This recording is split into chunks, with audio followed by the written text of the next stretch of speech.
hasta la mitad del libro. La otra mitad ya es más desconocida. Pero vamos a hacer esta serie y vamos a llegar hasta el final. Así que os aconsejo que os metáis en el libro, lo leáis mucho. Si estás en un grupo de hogar, tenemos comentarios del Éxodo en la librería de la serie Andamio. Os aconsejo que si llevas un grupo de hogar o estás en uno, lo cojáis porque me gustaría que nos involucrásemos todos y aprendiésemos todos de este libro. Es un libro muy importante. El libro del Éxodo es donde Dios le da a Israel su nombre especial. Soy el que soy. Su liberación especial, su guía especial, su pacto especial, su adoración especial, su misericordia especial y la descripción especial de sí mismo. En el libro del Éxodo, sigue diciendo este comentarista, el pueblo de Israel nace la Torá y por lo tanto la Biblia, nace la teología de la presencia de Dios y la respuesta a la presencia de Dios. Nace el sacerdocio, el culto en el antiguo Israel, sentando las antiguas fundaciones del templo, la sinagoga y por lo tanto la iglesia. El Éxodo no solo es la historia del comienzo de un pueblo, sino es por lo tanto la historia de nuestro comienzo, de nuestros orígenes como pueblo de Dios. La palabra Éxodo con la que empieza el libro es y. En nuestra versión pone estos son los nombres de los hijos de Israel, pero literalmente pone y estos son los, es decir, todo el Génesis y entonces el Éxodo. Volumen 2 es la continuación, no hay que leer el Éxodo sin el Génesis, tienes que saber qué ha pasado anteriormente. Y en pocas palabras, bueno, no van a ser tan pocas, pero intentaré resumir un poco lo más importante del Génesis. El Génesis nos cuenta cómo Dios lo creó todo. Por primera vez en la historia se le dice a la humanidad que Dios no es parte de la creación, que no es ni el Dios del sol, ni de la nube, ni del agua, ni del aire, sino que todo lo contrario, Él está fuera, Él está siempre ahí, yo soy el único que ha estado siempre ahí y de repente crea todo lo físico y nos crea a nosotros. Pero la humanidad se revela. Así que Dios, en vez de destruirla y comenzar de nuevo en otro planeta o con otra extinción y comenzar de nuevo, decide una solución. Le dice a Abraham que en su descendencia, en su numerosísima descendencia, nacerá uno en el que serán benditas todas las naciones. Caída. Y ocurre el hecho más sorprendente de la historia hasta ese punto. Los hijos de Jacob, descendientes de Abraham, son 12 y tienen un amor filial tremendo con sus hermanos, así que deciden matar a uno. Bueno, tienen un momento de compasión y de amor y lo venden solo como esclavo, ¿vale? Y entonces, de repente, Dios trae una gran sequía y este esclavo que se ha convertido en el primer ministro de Egipto, en la zona más fructífera de todos los alrededores, sabemos la historia, se llamaba José, recibe a los hermanos que están buscando comida y pasa el hecho más importante hasta la época. José perdona lo que le habían hecho sus hermanos. Este perdón habla del perdón que Dios va a traer a la humanidad a pesar de que la humanidad no se merece ese perdón. Y entonces entramos en la historia del Génesis. Y entramos con la conclusión en Génesis 50-20 de lo que va a ser la historia del pueblo de Dios, de lo que va a ser la historia en realidad de cómo Dios quiere actuar con este mundo. Génesis 50-20. Vosotros pensasteis mal contra mí, mas Dios lo encaminó a bien para hacer lo que vemos hoy, para mantener en vida a mucho pueblo. Y esta es la revelación del plan divino. Es decir, Dios no destruye el mal, sino hubiese tenido que destruir a toda la humanidad nuevamente. Y dejó a unos pocos para que volviesen a fructificar. Dios no quita el mal de la tierra porque tendría que quitar a todos nosotros. ¿Qué hace Dios? Utiliza el mal y lo transforma para bien. En vez de destruir a los malos, nos transforma a través de su Hijo Jesucristo en bueno. Y ese es el resumen del Génesis y ese es en realidad el resumen de toda la Biblia y el resumen del libro de Éxodo. Dios va a transformar todo lo malo y todo el mal que se le intenta hacer a su pueblo en bueno. Va a transformar toda la maldad y va a utilizarla para bondad. Así que vamos a ver la historia. Capítulo 1 y 2 está plagado de enseñanzas. Bueno, la palabra no es plagado, la palabra es a lo mejor lleno, ¿no? O está rebosa diferentes tipos de enseñanzas. Así que yo la voy a ir explicando, pero me saltaré muchos conceptos y muchas partes que no puedo explicarla a todos. Pero yo voy a destacar algunas de las que creo que son más importantes. Es la nación, es el nacimiento de una nación, y ese es el título de mi predicación. Pasan de ser una familia, una tribu de 70, que vemos todos los nombres, a convertirse en una gran nación. Literalmente el versículo 6 dice, a ver si cogemos la idea, fructificaron y multiplicaron y aumentaron, esto es literal, ¿vale? Y crecieron en mucho, mucho, y se llenó la tierra de ellos. ¿Cogemos el concepto? Dios hizo un invernadero donde fructificaron y se convirtieron de una familia que no era nación, que no eran considerados, a convertirse literalmente en una gran nación. Hace una explosión demográfica en su pueblo, los trae a un jardín, a una tierra que se regaba sola cuando el río rebosaba, se regaba sola, y en ese invernadero hizo Dios que su pueblo cumpliera la promesa que Él les había dicho, que iban a ser una tierra tan numerosa como las estrellas del cielo y tan numerosa como la arena del mar. Entendemos que es una expresión para decir que se iban a convertir en muchos, ¿vale? No literalmente el número de estrellas o de granos en la arena, ¿no? Deuteronomio 10:20. Con 70 personas descendieron tus padres a Egipto, y ahora el Señor te ha hecho como las estrellas del cielo en multitud. Dios cumplió la promesa allí mismo. En pocos siglos transformó una familia en una gran nación. Dios cumple sus promesas, pero le gusta hacerlo en parte, hace la vida más interesante. Cumple la primera parte de la promesa, vas a ser una gran nación, pero también, ¿qué les había prometido? La tierra prometida. Esa todavía no ha venido. Dios siempre lo hace así, por etapas. Hace la existencia muchísimo más interesante. No creó en un solo día, creó en varios. No vino Jesús y instauró su reino total, sino que vendrá otra vez. Dios siempre va haciendo las cosas poco a poco, a su tiempo. Cumplió una promesa y ahora va a cumplir la siguiente. Y eso es lo que tenemos que tener convicción, que Dios cumple sus promesas y las cumplirá. Todas las que ha prometido las cumplirá. Pero yo lo hubiese dejado allí en Egipto. Tenían una explosión demográfica allí. ¿Os acordáis cuando fueron al desierto que se acordaban de los pepinos y de los melones y del pescado que cogían? Era un sitio, se convirtió gracias a la agricultura de Egipto en la mayor potencia mundial.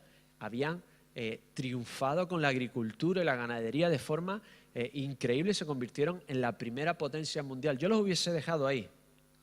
Pero claro, Dios tiene otras formas de hacer las cosas, ¿verdad? Deuteronomio 11, 10 al 17. La tierra a la cual entras para tomarla no es como la tierra de Egipto, de donde habéis salido, donde sembrabas tu semilla y regabas con tu pie. Hacías un surquito con el pie y ya el agua entraba. Como huerto de hortaliza, la tierra a la cual pasáis para tomarla es tierra de montes y de vegas, que bebe las aguas de la lluvia del cielo, la tierra de la cual el Señor tu Dios cuida. Siempre están sobre ella los ojos del Señor tu Dios, desde el principio del año hasta el fin.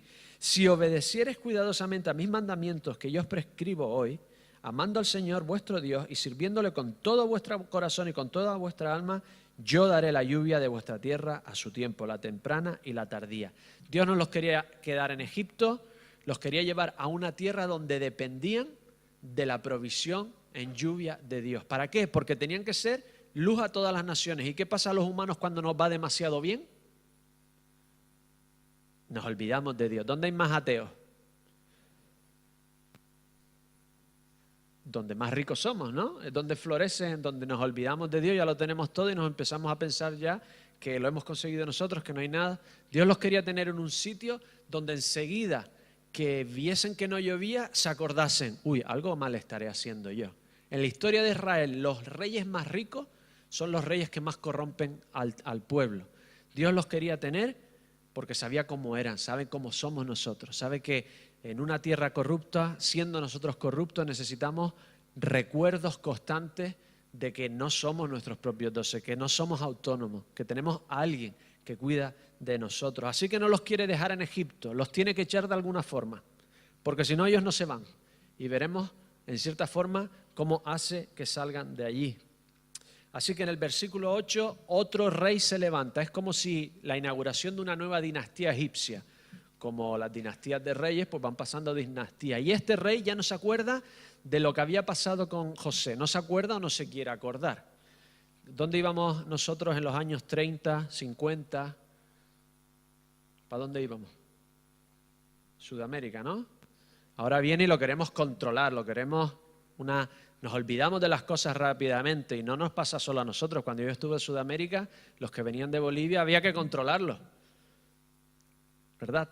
Está en nuestra naturaleza. Mientras que nosotros viene gente de fuera y lo podemos controlar, pero si hay una explosión demográfica, en el colegio donde son todos marroquíes, no queremos llevar a nuestros niños. Lo tenemos dentro. Creemos ser mejor que el que viene de fuera siempre. Queremos controlarlo. Y esta nueva dinastía tuvo una amnesia cultural y ya no se acordó de lo que estaban haciendo. Así que el pueblo, los hebreos, José, ¿de quién era esclavo? Potifar. Y después se convirtió en esclavo de Faraón. Se convirtió en esclavo de Faraón. Él no consiguió su libertad, salió de la cárcel y era esclavo de Faraón. Pero la esclavitud en la época era una especie, en muchos casos era esclavitud como la pensamos y en otros casos era simplemente como un empleo. Podía ser primer ministro, médico, abogado, siendo esclavo de. Así que esclavos eran. Cuando llega este nuevo rey, ¿qué decide? Al ver esta explosión demográfica, los intenta controlar la natalidad y hace plan A, plan B y plan C. Seguramente históricamente puede que sea Seti I en el siglo XIX, dinastía XIX, alrededor de 1200, 1300, porque las ciudades que construyen es de esa época que son construidas. Así que hace el plan B. El plan B es esclavitud severa, le pone comisario. Si vas a Luxor, hay obeliscos donde se ven capataces con largos látigos y frases que ponen trabajar sin desmayar. Y oprimían a unos esclavos llamados los abirus. Abirus, o puede que la palabra hebreo salga de ahí.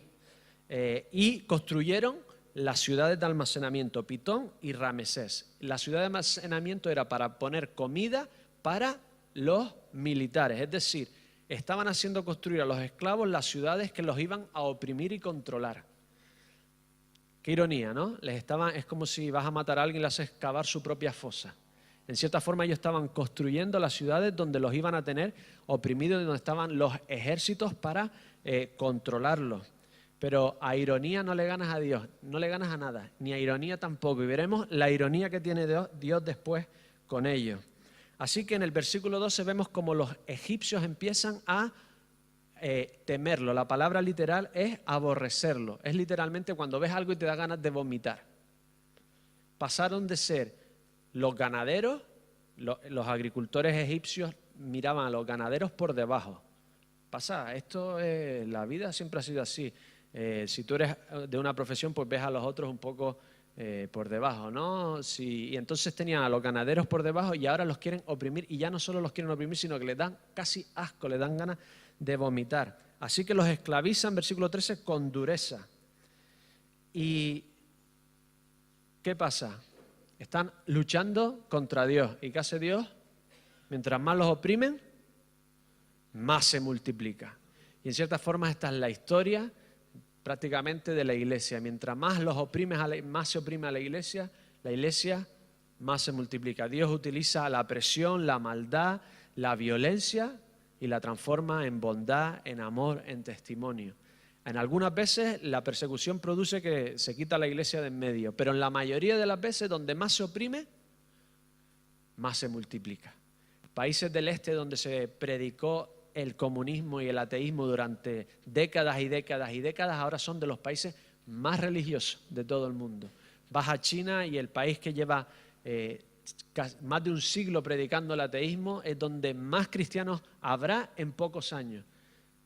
Dios utiliza la presión y la convierte en multiplicación. Plan A no sirvió, así que utiliza plan B. Parteras intenta imponer unas parteras asesinas, ¿vale? Cifra y Fúa. Tienen que matar a los niños varones, los que son peligrosos si hay una guerra. En una guerra de física, pues las chicas no son peligrosas. Entonces, si son chicas, las dejas, ¿no? Las podemos vender, exactamente. Y las parteras tienen nombres semíticos hebreos. Puede que no fuesen hebreas, porque también eran parteras de egipcias, dice después. En Egipto vinieron muchas tribus semíticas, no solo la de Abraham, sino de sus familiares. Así que podían ser egipcias con nombres semíticos. Y ellas tenían que ahogar a los niños, matarlos. En la época morirían un montón de niños en los partos. Y el problema de ellas no fue matarlos. ¿Saben cuál fue el problema de estas dos parteras? Versículo 17. El problema de estas dos parteras es que dice que temieron y pone un artículo, el Dios. Tenían un ojo para saber, en un mundo lleno de dioses, que todo era dioses, el río era Dios y el sol era Dios, que había el Dios. Pocas décadas antes, un faraón intentó imponer una especie de monoteísmo en el que solo podías adorar al dios Sol como el más importante, pero había más. Pero Dios es el Dios, no hay ninguno más, no hay más que adorar, es Él el único que existe. Y temieron al Dios. El monoteísmo lo intentó poner a Genatón y tenían que adorar al dios Atón, pero ellas sabían perfectamente que había un solo Dios al que tenían que temer.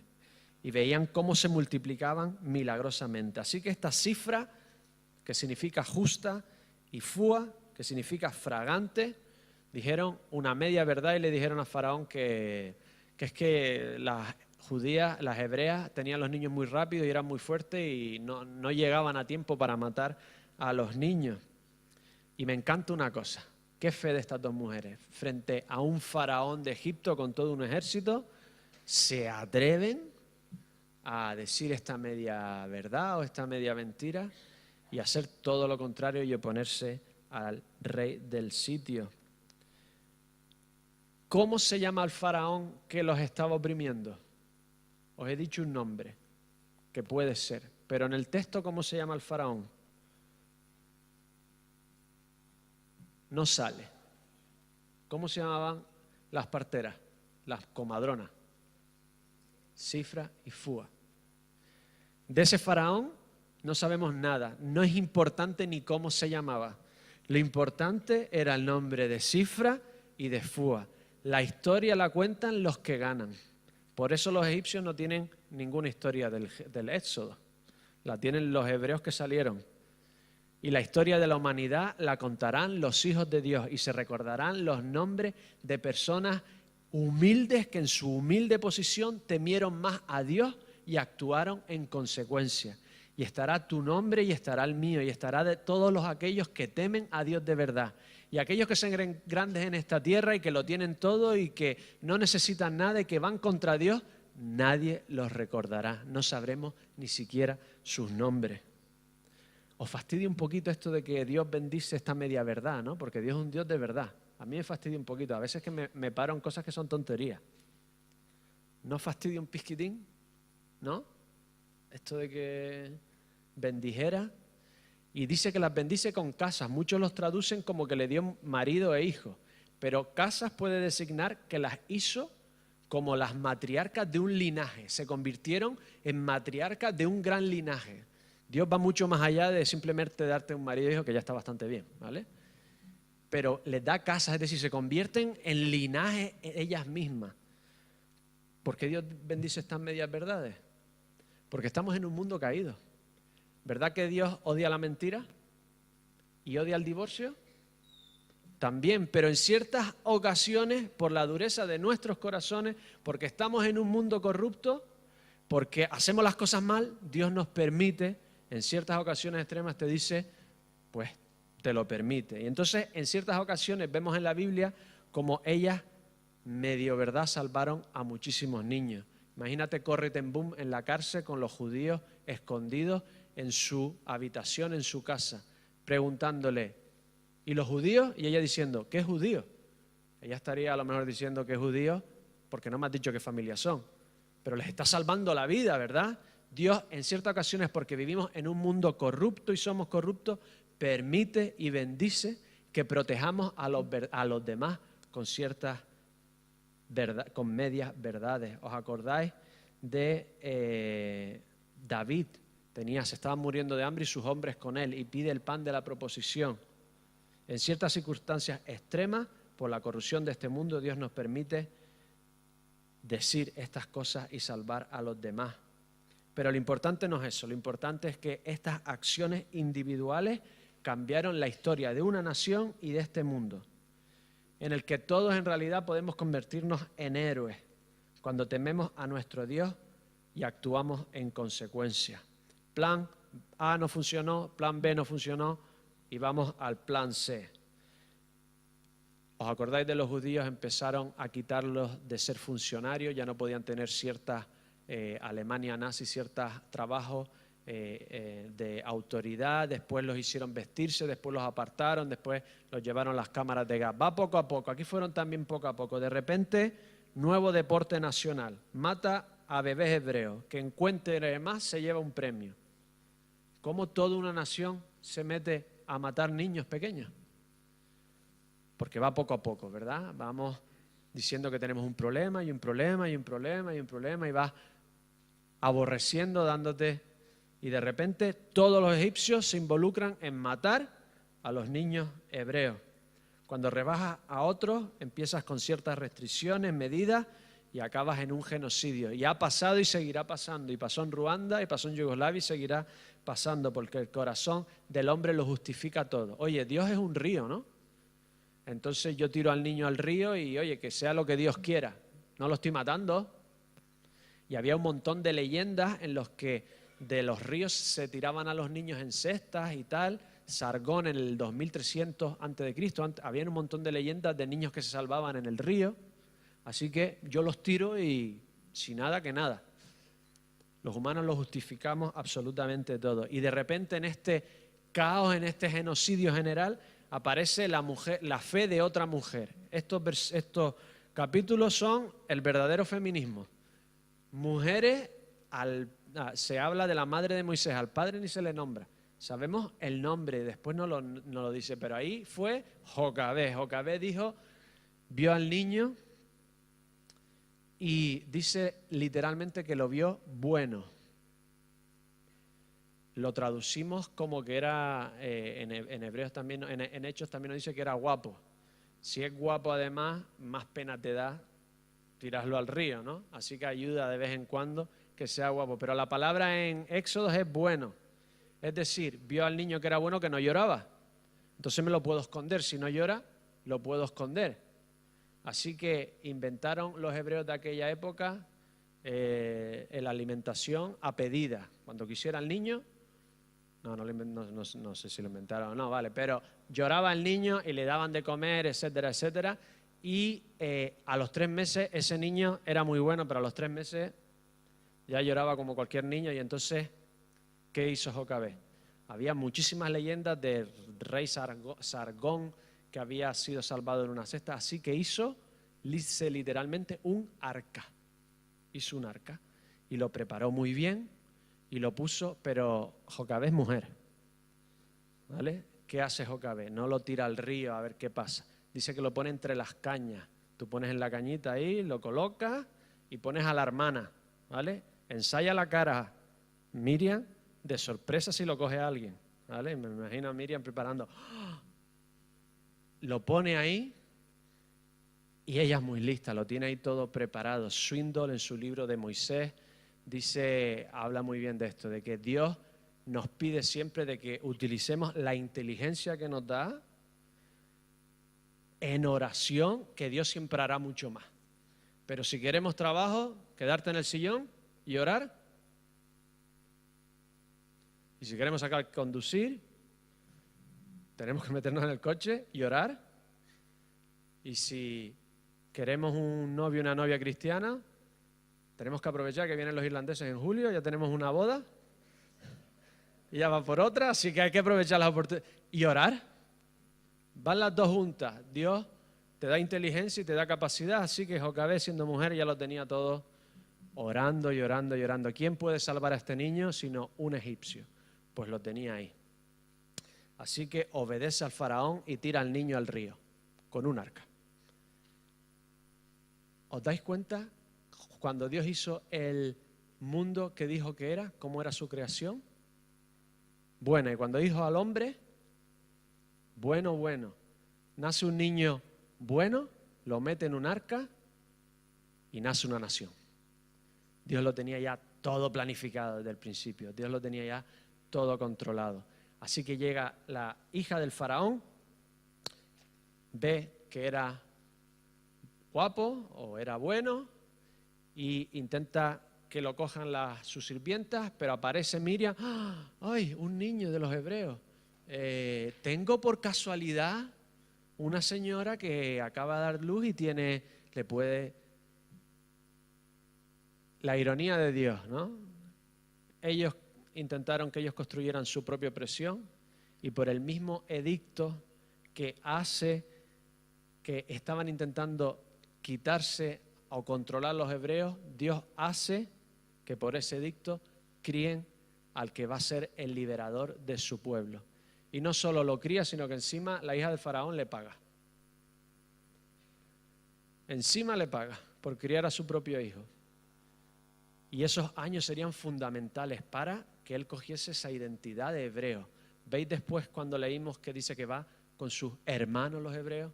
Y estaba entre sus hermanos. En esta edad seguramente su madre le inculcaría su identidad, de dónde venía, quién era realmente y cuál era realmente su pueblo.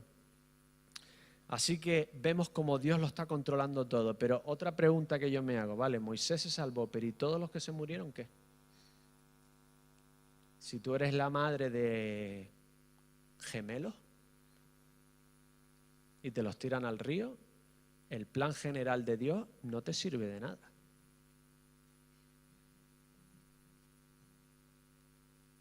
Dios lo está controlando todo, pero a mí me han matado a mis hijos.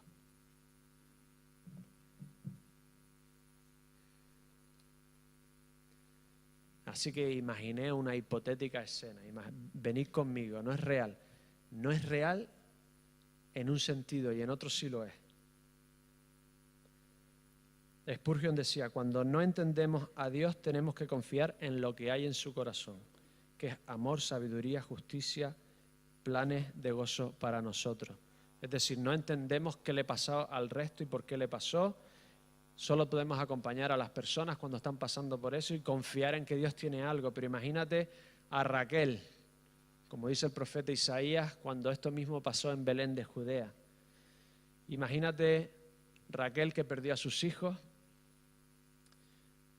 y de repente va al cielo y la reciben sus hijos, le presentan su casa y 400 años, 500, 600 años después de estar en el cielo con ellos, disfrutando de sus hijos, le estaría dando gracias y gloria a Dios porque sus hijos no murmuraron en el desierto, ni fornicaron con el becerro de oro, ni participaron en la rebelión de Coré, ni fueron mordidos por serpientes, ni pasaron sed, ni se rebelaron contra Dios no queriendo entrar en la tierra prometida, sino que se presentaron ante Dios desde su nacimiento y pudieron disfrutar con su madre por siempre, porque los pensamientos de Dios, dice Isaías, no son nuestros pensamientos, ni sus caminos nuestros caminos, sino como son más altos que los cielos la tierra, así son sus caminos más altos que los nuestros y sus pensamientos más que nuestros pensamientos. Si le recriminamos algo a Dios es porque Él existe, y si existe es el único que puede hacer que la injusticia humana de este mundo se convierta en algo maravilloso. Y si no, esta hipotética Raquel, tú y yo, no nos queda más que sufrir sin esperanza. Llorar sin posibilidad de gloria. Llorar sin posibilidad de que Dios nos recompense, nos compense y nos haga olvidar como un bostezo en el pasado todo el sufrimiento que nos ha pasado en esta tierra. Solo en Dios hay esperanza de que el sufrimiento se convierta en gloria. ¿Qué pasa con Moisés? Según Josefo, historiador hebreo, Moisés se convierte en un gran guerrero. Además, el texto nos habla de este Moisés matando de golpes a un egipcio, luchando contra todos los pastores de una zona y dándole de beber al ganado de unas chicas. Vemos que se convierte en un gran guerrero y dice el historiador que peleó contra Etiopía, ganaron y se casó con la hija del rey depuesto. No sabemos exactamente la historicidad de todos estos hechos, pero lo que sí vemos en el texto es que Moisés se quiere convertir en el primer Batman de la historia, el primer zorro. Quería solucionar la injusticia a golpes, en el anonimato. El primer zorro de Egipto, en el anonimato, ve que está golpeando a uno de sus hermanos, mira para un lado, dice el texto, mira para el otro lado, y dice el texto que le empieza a pegar a golpes y lo mata. No es un pequeño accidente según el texto literal. Así que Moisés, ¿qué es lo que quiere hacer? Muchos comentaristas han pensado que Moisés quería sacar a su pueblo a la tierra prometida, pero lo que yo veo en el texto es que Moisés lo que está intentando es erigirse, crear una revolución de Espartaco en Egipto, porque esa era su casa, esa era la casa de ellos después de 400 años. Cuando va a Madián, ¿cómo le pone a su hijo? Gersón, que significa extranjero. Él se veía extranjero en Madián. ¿Su tierra cuál era? Egipto. ¿Y por qué reconocen las hijas de Jetro a Moisés que era egipcio? Porque iba caminando así, ¿no? ¿Cómo lo reconocen? Dice por sus ropas. Él era egipcio. ¿Y por qué no lo quieren como príncipe? Porque iba de egipcio. Él quería una revolución allí mismo y quería quedarse con esa tierra fructífera y hacer que sus hermanos, que eran muchísimos, muy numerosos, se rebelaran y pelearan con él y recuperaran o cogieran algo que en cierta forma ya era suyo. Lo habían trabajado durante 400 años. Pero Dios no quiere que el héroe sea Moisés. Dios es Él el héroe. Él es el que va a sacar a su pueblo de la esclavitud para llevarlo a otros sitios que ellos no querían ir. Porque era mejor para ellos y para toda la humanidad, para que fuesen luz a toda la humanidad. Dios no quiere una revolución, sino un traslado a la tierra prometida. Al siguiente día va Moisés a ver cómo él había mejorado la situación y en vez de mejorar, ahora ya no están pegando los egipcios a los hebreos, sino que se están peleando los hebreos entre ellos mismos. O sea, en vez de mejorar la situación, ahora es todavía mucho peor. Y le dice, pero ¿qué haces? Le dice Moisés a ellos y ellos dicen, ¿qué? Ahora eres tú quien te ha erigido a ti el príncipe y juez de nosotros. Ellos no querían a Moisés, él estaba vestido de egipcio, él era parte del problema, él había disfrutado de todo el trabajo y esfuerzo de sus hermanos. Dios lo tiene que transformar, Dios lo tiene que cambiar, Dios lo tiene que humillar y se convierte en el hombre más humilde del mundo, dice Éxodo. Así que suponemos que lo escribió Josué o los que estaban después. Si lo hubiese escrito él, sería difícil ser el más humilde. Pero Dios transforma a un hombre que mata a otro a golpes, lo transforma en el hombre más humilde de la tierra. Los hebreos no lo quieren a él, pero van a aceptar como mediador a uno que era medio egipcio, medio hebreo, un perfecto mediador. Moisés se da cuenta que ha sido desenmascarado, el zorro de Egipto ha sido desenmascarado, así que huye. Y es curioso, ¿no? Cómo termina con el pueblo que había esclavizado a José, que se lo había vendido a Egipto, con los madianitas, que eran una tribu nómada, ¿vale? y lo lleva a un seminario. Estos eran descendientes también de Abraham y estos creían también en el verdadero Dios. Así que Dios lo lleva a un seminario y como todo buen seminario te ponen a hacer una tarea. A mí me pusieron de jardinero cuando nunca había visto hierba. A Moisés lo pusieron de pastor, porque su pueblo, ¿qué era? Pastor. ¿Y Dios qué quiere ser con nosotros? El buen pastor. Dios lo va transformando y durante 40 años lo tiene errando por el mismo sitio donde está el pueblo 40 años dando vueltas. Dios va preparando a Moisés para la gran tarea. Lo forma durante 40 años. Y está escondido, ¿no?, estos 40 años porque el faraón lo quería matar.